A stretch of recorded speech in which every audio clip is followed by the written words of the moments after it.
अस्सलाम वालेकुम रहमतुल्लाहि व बरकातुहू। आज हम ग्रामर के ऊपर बात करेंगे। ये क्लास नंबर 2 है। जो हमने क्लास नंबर 1 इसकी की थी उसमें हमने हरकत को पढ़ा था। हमने ज़ेर ज़बर पेश को पढ़ा था। उसके जो दूसरे नाम हैं, मसलन ज़बर को हम नस्ब कहते हैं और ज़ेर को हम ग्रामर में स्पेशली जर कहते हैं। इसी तरह हम पेश को ज़म्मा कहते हैं। ठीक है। इसके अलावा हमने साकिन हरूफ को पढ़ा था और तनवीन को पढ़ा था।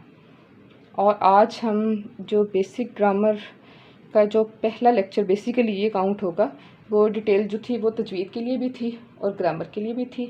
मेन ग्रामर की क्लास बेसिकली आज से ही स्टार्ट हो रही है।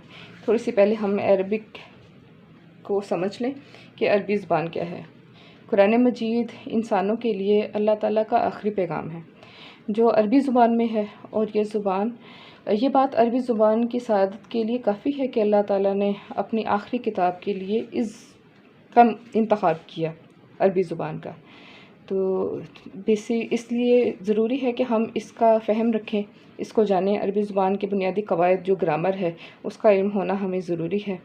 तो वैसे एक बात मुझे भी शुरू से थोड़ा सा मसला था, मैं ख़ुद भागती थी अरबी ग्रामर को समझने के लिए, मगर और वो एक जहन में एक इमेज बना होता है कि अरबी ज़ुबान उसके कवायद नहायत मुश्किल हैं।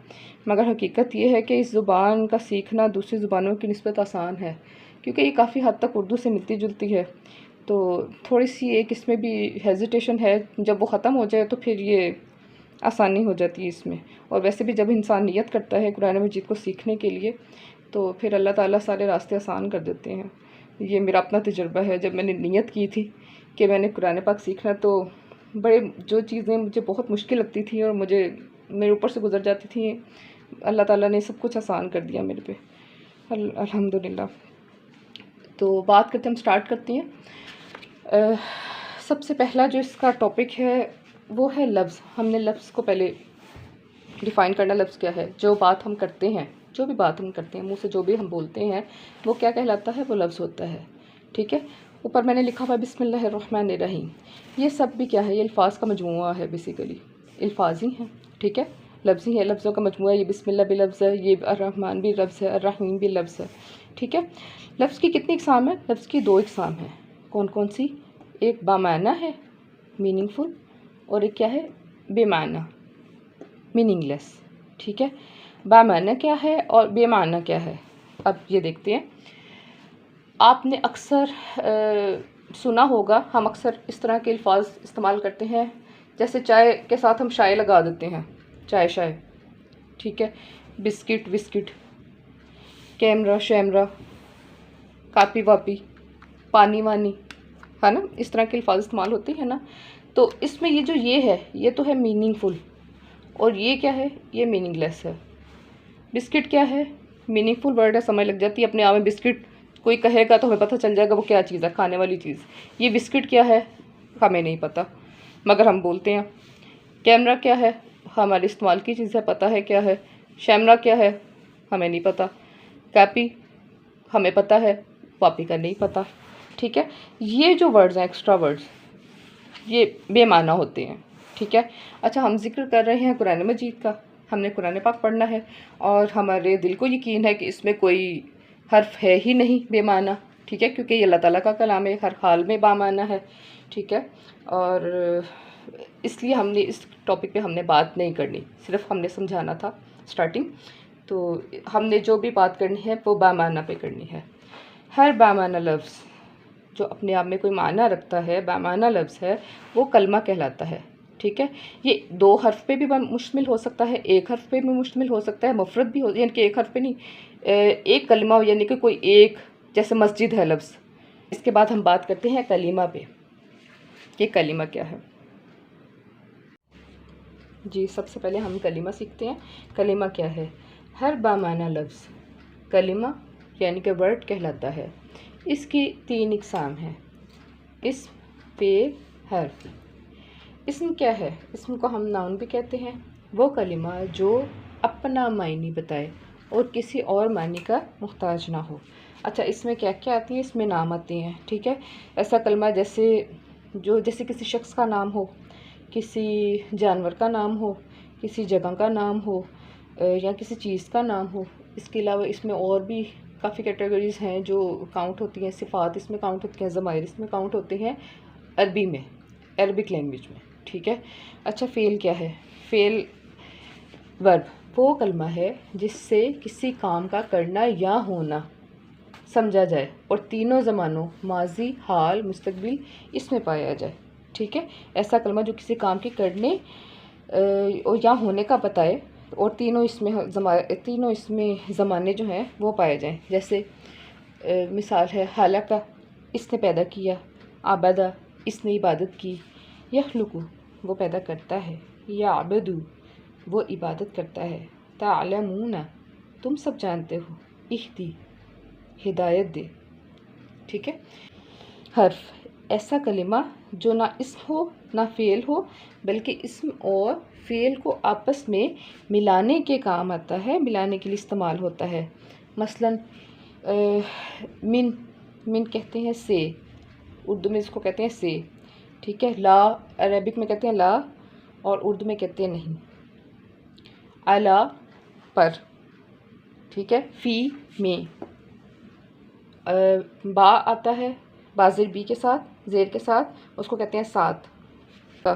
जो ये जो इस्म है और ये जो फ़ेल है, ये दोनों अपना मतलब और मायने बयान करने में किसी दूसरे कलमे के मोहताज नहीं होते, यानी कि वो अपना मायने और मतलब बयान कर लेते हैं।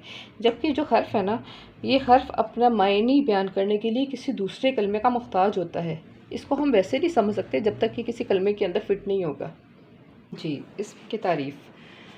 सबसे पहले आपने इंग्लिश में सुना होगा इस्म को नाउन कहते हैं। ठीक है। इंग्लिश में इसकी तारीफ़ है a noun is the name of person, place, animal and thing. ठीक है।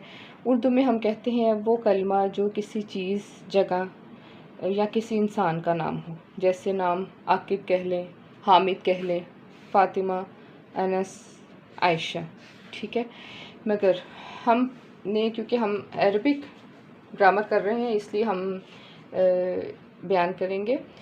अरबी ज़ुबान में इसकी जो तारीफ़ है वो जस्ट नाउन तक महदूद नहीं है, यानी कि सिर्फ इतनी नहीं है कि किसी शख्स का, किसी चीज़ का या जगह का या चीज़ का नाम हो। ठीक है।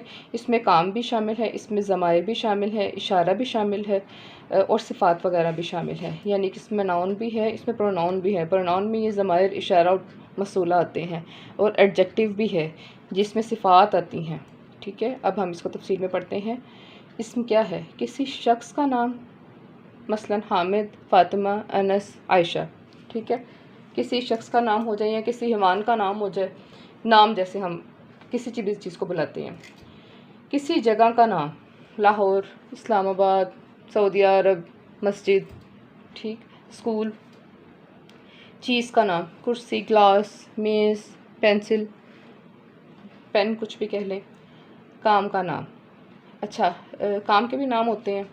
जैसे खाना खाते हैं, अगर हम कहेंगे मैं खाना खाता हूँ तो वो फ़ेल में चले जाएगी बात, यानी कि वो प्रेजेंट को बयान करेगी, मगर उसमें जो हर्फ खाना होगा वो उसको हम नाउन कहेंगे। सोना, जाना, पढ़ना, पढ़ाना, ये जो कामों के नाम हैं ना, ये भी किस में शुमार होगा? ये इसमें शुमार होगा। चीज़ों के नाम इसमें शुमार है। किसी चीज़ की किसी जगह का नाम जो भी होगा वो इसमें शुमार होगा उसका। किसी शख्स का नाम इसमें शुमार है। इसके अलावा अरबी में प्रोनाउन जो हैं, प्रोनाउन जो होते हैं वो भी इसमें शामिल होते हैं। मसलन ज़माइर इसमें हैं। ज़माइर किसको कहते हैं? मैं, तुम, वो, सब वगैरह इस तरह के अल्फाज जो आते हैं। ठीक है। आई, हुई, दे, यू जिसको हम कहेंगे। और इशारा जिसको हम इंग्लिश में कहते हैं दिस, दैट, और अरबिक में हाजा कहते हैं। ठीक है। ज़ालिका कहते हैं। इस तरह के हरूफ जो आते हैं। और मसूला होते हैं, जैसे अरबिक में हम कहते हैं अल्लज़ी, वो जो, या जिसने, या अल्लती, इस तरह के हरूफ आते हैं। तो ये प्रोनाउन में शामिल हो जाता है। इसके अलावा इसमें जो तीसरी किस्म है वो है एडजेक्टिव, सिफ़ात। सिफ़ात में क्या है? सालिह, नेक, जमील, इसको कहते हैं खूबसूरत। इसके अलावा यानी कि सिफ़ात में तो आपको समझ लग गई ना सिफ़ात किसको कहते हैं। इसके अलावा अरबी में होगा कि हम रंगों के नाम भी इसमें शामिल करेंगे। अस्वद, ये काले रंग को कहते हैं। अहमर, ये रेड कलर को कहते हैं। ठीक है, इसके अलावा फॉर्म्स में जैसे हम पढ़ते हैं, जैसे एक लफ्ज़ है सजदा करने वाला, ठीक है, उसको हम कहते हैं सुजूद। अरबिक में उसको कहते हैं सुजूद। ज़्यादा सजदा करने वाले को क्या कहते हैं? सजाद। ये जो कैटेगरी है ये भी नाउन में आएगी। इसम की मुख्तसर तारीफ़ ये है कि वो कलमा जो किसी चीज़, इंसान, हैवान, जगह और सिफ्त, काम का नाम बताए। ठीक, अब हमने इसम की तारीफ़ बयान की है। इसम के आगे से 4 इक़साम हैं जो हमने हर हाल में सीखनी है। अगर हम इन सब को नहीं सीखेंगे, इन सब को नहीं समझेंगे तो हम इसम क्या है उसको नहीं सीख पाएंगे अच्छे तरीके से। ठीक है, अच्छा, इसमें क्या है? सबसे पहले है आराब जो हमने सीखने हैं। ठीक है, उसको कहते हैं स्टेटस।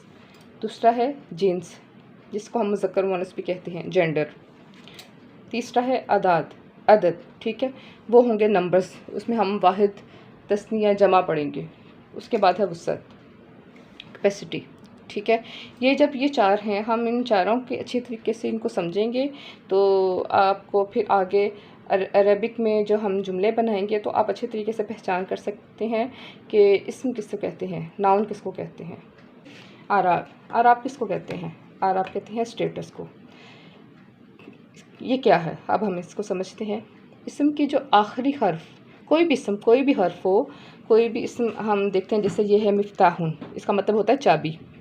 इसम की आखिरी हर्फ, ये जो हा है उसकी बात कर रहे हैं।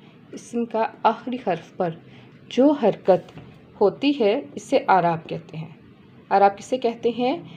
कोई भी इसम का जो आखिरी हर्फ है उसके ऊपर जो हरकत होगी वो आराब कहलाएगी। ठीक है, किसी कलिमा के आखिर में होने वाली ऐसी तब्दीली, यानी कि कहीं पे ये मिफ्ताहुन है तो कहीं पे आपको ये 2 ज़बर में भी नज़र आ सकता है, कहीं पे ये आपको 2 ज़ेर में भी नज़र आ सकता है।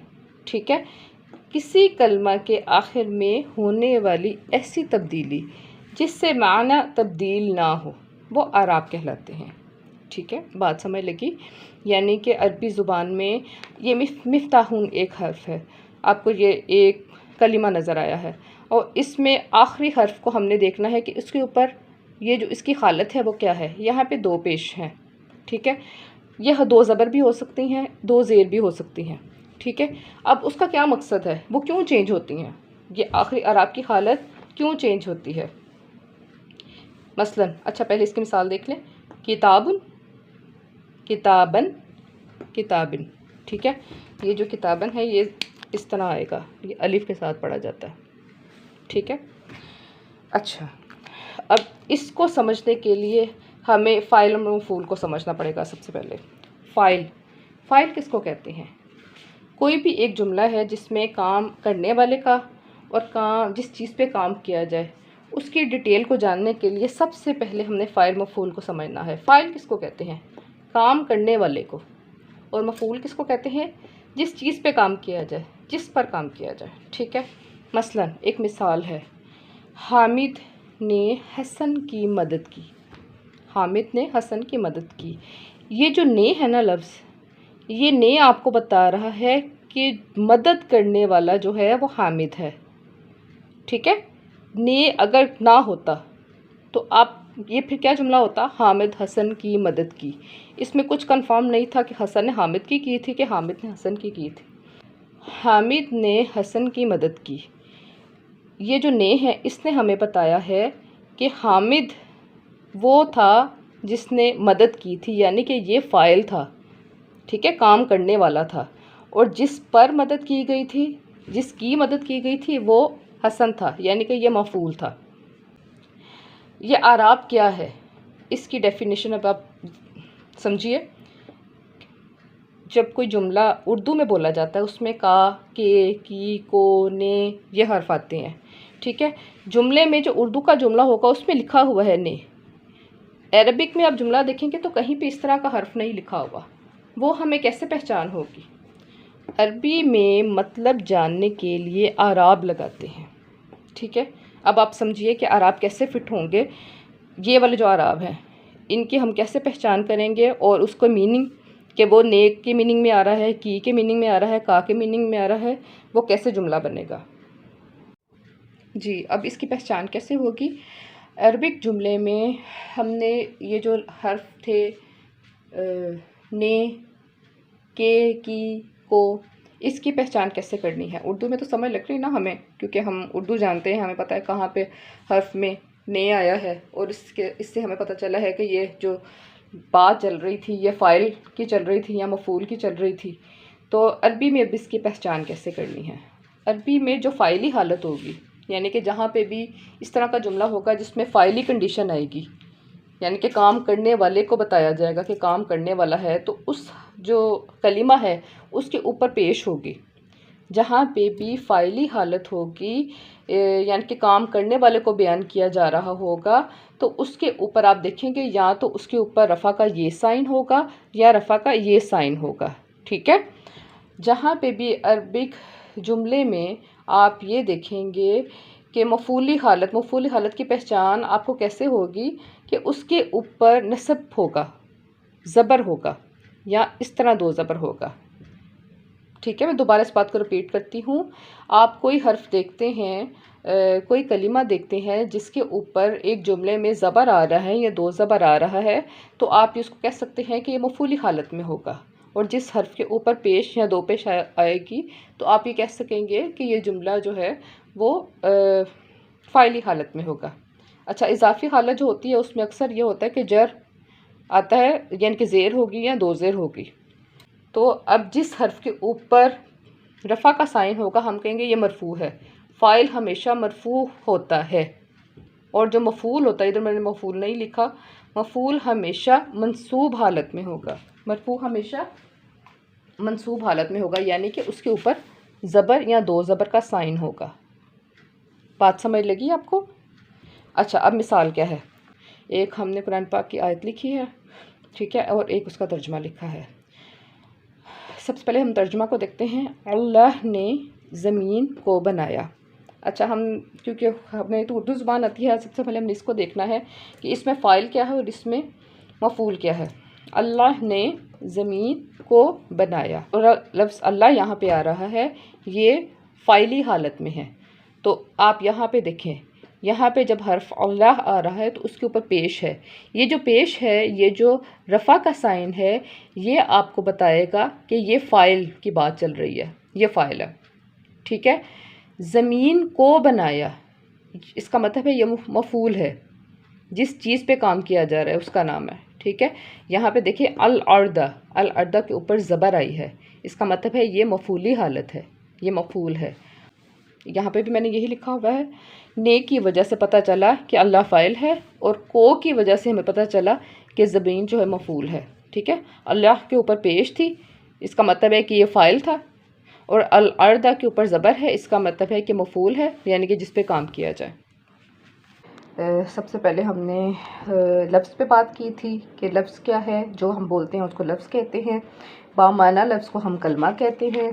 कलमा की 3 इक़साम हैं, इस्म, फ़ेल, हर्फ। ठीक है। फिर हमने इस्म को देखा कि इस्म में क्या क्या आता है, यानी कि किन किन चीज़ों के नाम आते हैं। इंसानों के नाम आते हैं, जानवरों के आते हैं, चीज़ों के आते हैं, जगहों के आते हैं, और काम के नाम आते हैं, पढ़ना लिखना दौड़ना खेलना वगैरह। ठीक है। इसके अलावा इसमें ज़मायर आते हैं, ये प्रनाउंस, ये जो प्रनाउन होते हैं, ही, शी, इट एक्सेट्रा, इसमें जो भी आएगा। इसके अलावा फिर इशारा आते हैं, यानी कि ये वो सब इस तरह के अल्फाज आएंगे। तो उसके बाद हमने इसकी इक़साम पे बात करनी थी कि उसकी कितनी इक़साम है, इस्म की कितनी इक़साम है। इसमें हमने 4 टॉपिक्स पे बात करनी थी, जिस पे हमने सबसे पहले आराब का टॉपिक चुना, और इसका अभी हमने एक हिस्सा आज किया है। इसकी जो बाकी डिटेल्स हैं वो हमारे अगले लेक्चर में होगी। और मैंने बात ये आपसे करनी थी कि कुछ लोगों के नज़दीक ये टॉपिक थोड़ा सा खुश्क होगा, यानी कि हो सकता है ये एक लेक्चर के बाद ही कुछ लोग इसमें से भाग जाएं। तो आपसे रिक्वेस्ट है कि इसको ज़रा आप समझिएगा। हमें जल्दी कोई नहीं है, काफ़ी डिटेल में है ये सब बातें। तो अगर आप रूटीन में ये सब कुछ सुनते रहेंगे तो आपको समझ लगेगी, प्लीज़ इससे भागिएगा नहीं आप। और डिटेल में है, काफ़ी डिटेल में है ये सब बातें। तो कितना टाइम लग जाएगा हमें, 3 महीने 4 महीने, हो सकता है 6 महीने लग जाएं। तो आहिस्ता आहिस्ता हम रूटीन से सीखेंगे। कुरान पाक सीखने के लिए कोई उम्र नहीं है, आप किसी भी उम्र में इसको समझ सकते हैं। और ये भी ज़रूरी नहीं है कि हमने शुरू किया तो उसको ख़त्म भी मस्ट करना है।